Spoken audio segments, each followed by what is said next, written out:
یا صاحب الزمان یا وارث قرآن.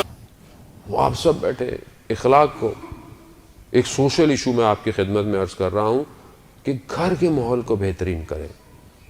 میں بار بار تاکید کرتا ہوں عزیزان محترم، گھر اچھا کریں، گھر کے ساتھ گفتگو اچھی کریں، اپنی زوجہ کو اہمیت دیں، اور زوجہ کے لیے بھی ہے ویسے کہ وہ بھی آپ کو اہمیت دے.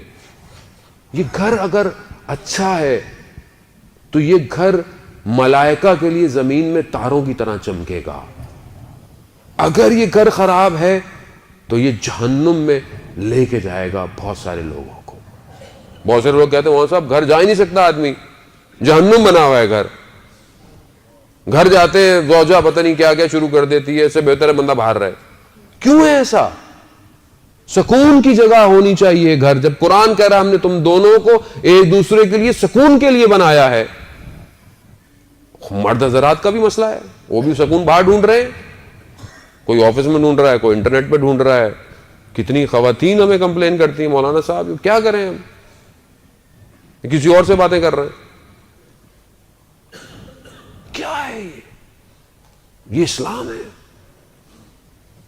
تعجب ہوتا ہے کہ متدین لوگ اپنے آپ کو اسلام اور سب لبادہ اوڑے ہوئے، اور کام کیسے ہمارے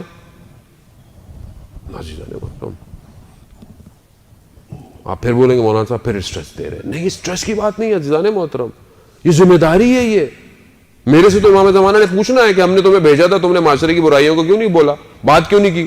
تمہیں ڈر تھا کہ تمہیں اگلی دفعہ نہیں بلائیں گے؟ میں نے کہا نہیں یا امام، میں تو اپنی جیب میں استعفیٰ لے کے جاتا ہوں اور ہر جگہ جا کے کہتا ہوں یہ آخری دفعہ آ رہا ہوں. اس لیے بقول جان ایلیا کے کہ جہاں بھی جائیے لوگوں کو خفا کیجیے، خفا کریں. یہ ہم سے خفا ہوں مگر امام کی رضایت ضروری ہے. مولانا رومی نے مصنوی نے ایک واقعہ بیان کیا، میں آپ کی خدمت میں عرض کروں.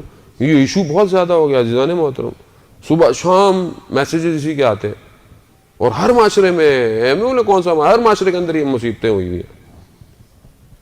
مولانا رومی نے بیان کیا کہ واقعہ مصنوی میں حکایت بیان کی کہ ایک شخص تھا، میں نے پہلے بھی بیان کر چکا ہوں. ایک شخص تھا گاؤں میں، اس کے بڑے مسائل تھے، روحانی مسائل تھے، اقتصادی مسائل تھے.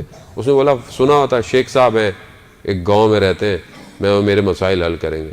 جب اس کی زمین کاش نکلی تو چلا گیا، شیخ صاحب کا گھر ڈھونڈتے ڈھونڈتے پہنچ گیا. شیخ صاحب کے دروازے پر دق الباب کیا تو اندر سے خاتون نکلی. ان کا شیخ صاحب کہاں ہیں؟ انہوں نے شیخ صاحب کو صلواتیں سنا دی. کون شیخ؟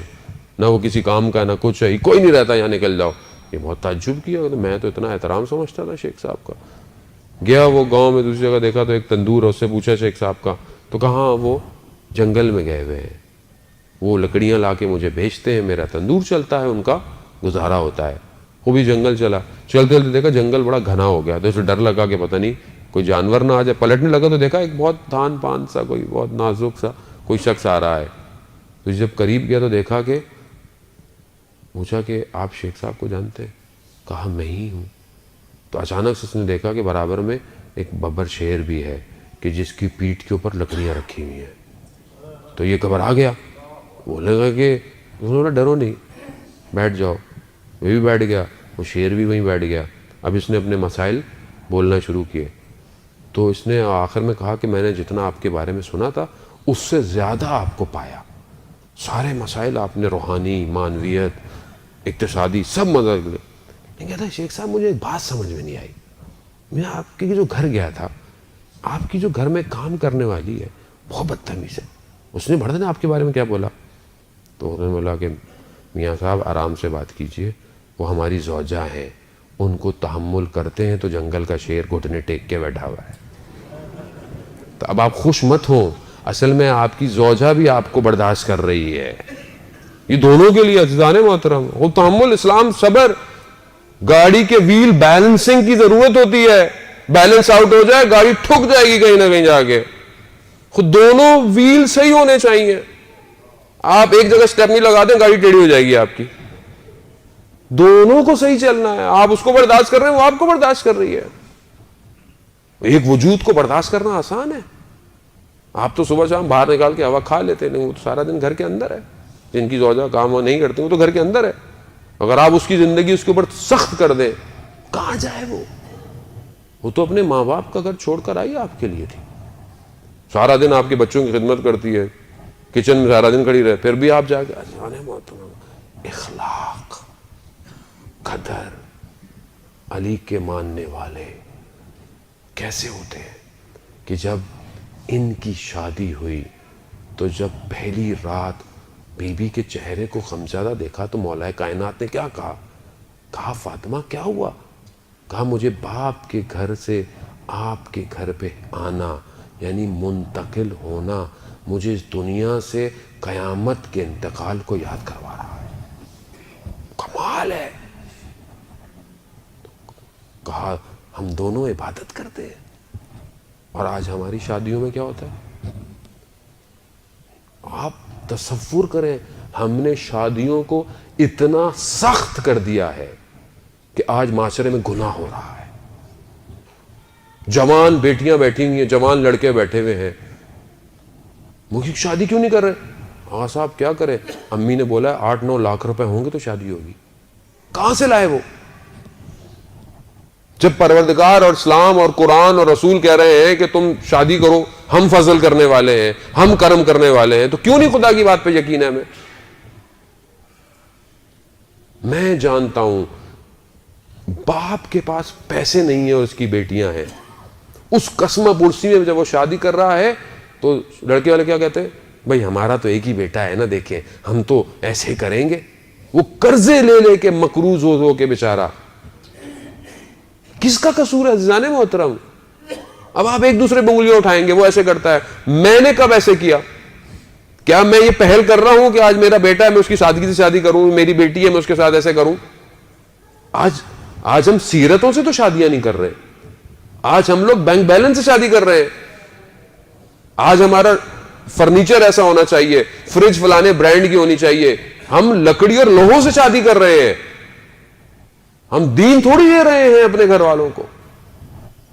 لوگوں کو روتے ہوئے دیکھا ہے عزیزان محترم، سسرال والے آئے، یہ کپڑے لے کے نہیں آئے، فلانا نہیں لے کر آئے، یہ نہیں لے کر آئے۔ کیا ہے یہ؟ کون صحیح کرے گا مجھے بتائیں؟ نبی تو نہیں آئے گا کوئی، اور جب تک معاشرہ صحیح نہیں ہوگا امام نہیں آئے گا، نہیں آئے گا وہ۔ اور میں یہاں پہ میری تو ایک ہی دفعہ شادی ہے، میرا تو ایک ہی بیٹی ہے، میرا تو ایک ہی بیٹا ہے، مولانا صاحب ہمیں تو دھوم سے کرنی ہے۔ لوگ تالیاں بجا کے چلے جاتے ہیں، پھر آپ کی اپنی تالی بجتی رہتی ہے۔ خوف کریں، رب راضی نہیں ہو رہا، خاندان والے کیا باتیں کریں گے، ایسے کپڑے نہیں بنائے، ایسی ویڈیو نہیں بنی، ایسے کھانے نہیں لگے، 7 رنگ کے کھانے ہونے چاہیے، بھوکوں کو کھانا کھلائیں۔ پیٹ بھروں کو کھانا کھلا کے کون سا کھانا؟ اس پہ بھی راضی تھوڑی ہوتے۔ ہمیں تو وہ بوٹیاں نہیں ملی بہت ساری، ہمیں تو جوس نہیں لا کے دیا کسی نے، کولڈ ڈرنک نہیں ملی، اور کھانے پہ ہمیں معاشرے کی اوقات نظر آتی ہے۔ ہمارے یہاں آپ دیکھیں کھانا کھلتا ہے، ہمیں انسان کی اوقات پتہ چل جاتی ہے کہ شکم کے لیے زندہ ہے اس انسان۔ عزیزان محترم، گدھا 1000 سال پہلے بھی گدھا ہی تھا، گدھے میں کوئی تبدیلی نہیں آئی ہے 1000 سال پہلے۔ انسان ضعیف ہے بہت سارے معاملات میں، انسان ہوا میں اڑ نہیں سکتا، انسان سمندر کی تہوں میں نہیں جا سکتا، انسان رنگ نہیں بدل سکتا، لیکن اللہ نے انسان کو اس آنکھ اور اس ماتھے کے درمیان، 2 کانوں کے درمیان میں دماغ ایسا دیا ہے کہ وہ جہاز بنا کر پرواز کر سکتا ہے، سب میرین بنا کر سمندر کی تہوں میں جا سکتا ہے، ٹیلیسکوپ بنا کر دنیا کے سارے رنگ دیکھ سکتا ہے۔ گدھا مگر گدھا ہے، 1000 سال بھی پہلے تھا وہ، مگر انسان اگر وہی جانوروں کی طرح ہو۔ ڈھکن کھلتے ہیں جب شادیوں میں تو وہاں پتہ چلتی ہے اوقات انسان کی، سب یوں بھر کے لے کے پلیٹ میں سامنے رکھے ہوئے ہوتے ہیں کہ پتہ نہیں زندگی کا آخری کھانا ہے یہ، پھر تو ملنا ہی نہیں ہے۔ بھائی لفافہ دیا تھا، کچھ تو کھائیں، 4 بوتلیں سامنے رکھ دیں، اور جو ویڈیو بنانے والا تھا کہتا ہے بعد میں بنانا، برا لگے گا، لوگ کیا دیکھیں۔ اب بولیں گے مولانا صاحب تو بالکل ہی زوم ہو جاتے ہیں معاشرے کے اندر، تو کہاں ہوں بھائی، میں اسی معاشرے کا ہوں۔ اور میں آپ کو ممبر کا مسئلہ تو یہی ہوا ہے کہ ممبر نے آپ کو ہوائی باتیں سنائی ہیں 25 سال سے، ہوا میں رکھا ہوا ہے۔ جو فضائل انسان کے ظاہر کو صحیح نہ کر سکے وہ انسان کے باطن کو کیا کریں گے؟ وہ ظاہر نہیں بدل پا رہا جس عقیدے سے آپ کا، وہ قبر میں آپ کو یا اس عالم ملکوت میں آپ کو وہ عقیدہ کہاں لے کے جائے گا؟ میں علی کا ماننے والا، علی کا ماننے والا میدان میں کھڑا ہو تو اس کے پاؤں نہیں لرزتے. علی کا ماننے والا جب محراب میں کھڑا ہو تو خدا کی بارگاہ میں کانپتا ہے. علی کا ماننے والا جب بخشش کرنے آئے تو اپنی جیب نہیں دیکھتا ہے، عطا کرتا رہتا ہے. علی کا ماننے والا سائل کی حیثیت کو نہیں اپنی حیثیتوں کو دیکھا کرتا ہے.